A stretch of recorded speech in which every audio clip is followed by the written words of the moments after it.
Hi, my name is Alejandro Sanchez. I'm a senior fellow at the Council on Hemispheric Affairs, and welcome to the first episode of COHA Habla. My first guest is going to be COHA's director and founder, Larry Birns. Larry, at the CELAC meeting held in Cuba last week, the member states declared the entire region a region of peace. They also had a unanimous stance that the embargo against Cuba should come to an end, and they pledged a policy of mutual respect toward each other as nations. How did this conference, you think, impact U.S. policy toward the region? What are the implications?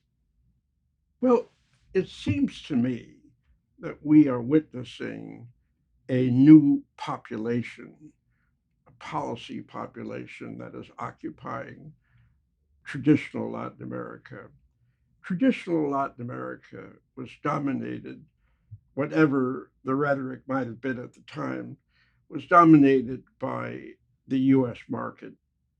And that market was real, it was authentic, and it certainly demanded that Latin America, on a day to day basis, was congenial to US influence over what was happening with them. As a result of this, we are seeing an authentic sovereignty beginning to occur. And the United States almost seems irrelevant as a determinant factor in this new Latin America.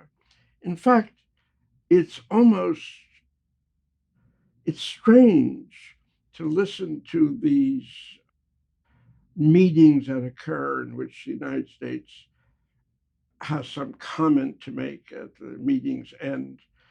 And it is so irrelevant, so almost not present. It's almost plays no role in how the policy evolves. I think without question we're in a new era, and it's an era that in which the U.S. role is going to be vastly different and weaker than it used to be. CELAC, UNASUR, and other relatively new Latin American associations, they seem to be a signal of growing independence of the Latin American nations. How do you see this trend? Well, much of the old truisms are gone. They have a spike in their breasts. They're no longer working, and it's very difficult to make assumptions as to what the State Department is up to. One thing we know of that if you ask the typical policy associated Latin Americanist in Washington, who is the Assistant Secretary of State for Inter-American Affairs, maybe 1 out of 10 would know it, who that person is. It is that it's almost as if the United States has decided to close shop and hasn't bothered to inform some of the other actors about this. True that there'll be some lingering influence that the State Department will be able to exercise, but this presents a golden opportunity for new trends, for new initiatives, for a dramatically transformed Latin America, which no longer is hobbled by the old subordinations of Latin American authentic interests. It's Latin America can do things and not suffer any possibility of repercussions. And I think that they're taking advantage of this. And the whole movement to vote down the United States and support Cuba and support Venezuela, and that is Washington's horror lists are seem to be heroes for Latin America. The issue of free trade, NAFTA, CAFTA, and other agreements, has really raised debate over whether these policies really benefit the nations of Latin America, or even the United States for that part. What role do you think the free trade debate is playing in Latin America today?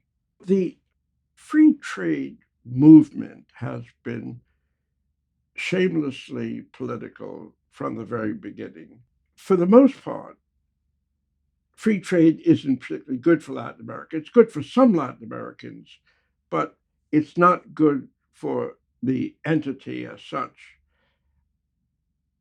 We are already witnessing that in terms of the price of tortillas in Mexico and food commodities in Colombia, the pressure on trade union movements, because of the fact that by mandating free trade, you're opening up huge markets that were formerly not deliverable, but now they are.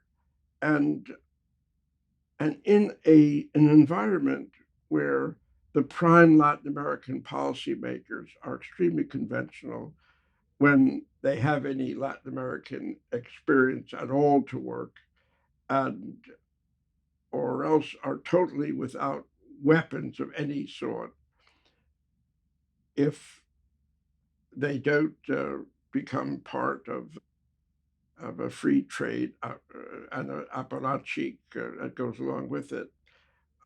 I'm the only optimism that I have that I can draw out of the whole situation is that Latin America has the opportunity now to go it alone, to develop diversified relations, to come forth with bold new programs.